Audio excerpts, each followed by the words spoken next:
ایک چھوٹے سے شہر میں زمان نام کا 10 سالہ بچہ رہتا تھا۔ وہ ذہین تھا اور ہر چیز جاننے کی جستجو رکھتا تھا، لیکن آہستہ آہستہ اس کی توجہ سوشل میڈیا کی طرف بڑھنے لگی۔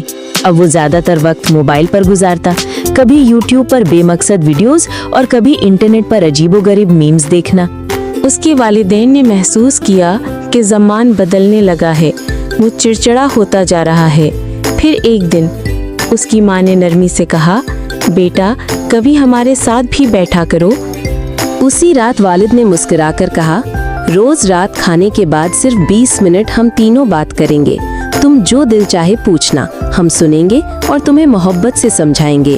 زمان نے حامی بھر لی۔ چند دنوں بعد اس نے پوچھا، امی حیا کیا ہوتی ہے؟ ابو اچھے دوست کون ہوتے ہیں؟ وقت کی قدر کیوں ضروری ہے؟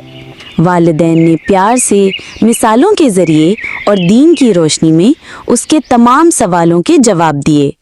رسول کریم صلی اللہ علیہ وسلم کی سنتیں، اسلامی اخلاقیات اور کامیاب لوگوں کی سچی کہانیاں اب روزانہ اس کے کانوں میں گونجنے لگیں۔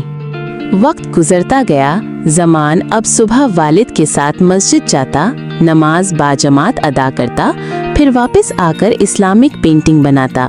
زمان کے چہرے پر اب سکون نظر آتا تھا، اس کی آنکھوں میں چمک اور دل میں اطمینان تھا۔ پھر ایک دن اسکول میں اعلان ہوا، آج وہ بچہ انعام پائے گا جو والدین کے ساتھ وقت گزارتا ہے، ان کی عزت کرتا ہے اور اچھی تربیت کا نمونہ ہے۔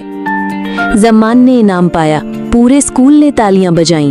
اگر والدین اپنے بچوں کے ساتھ وقت گزارے، ان سے بات کرے، انہیں سنے اور سمجھائے، تو وہ کبھی بھی غلط راستے پر نہیں جائیں گے۔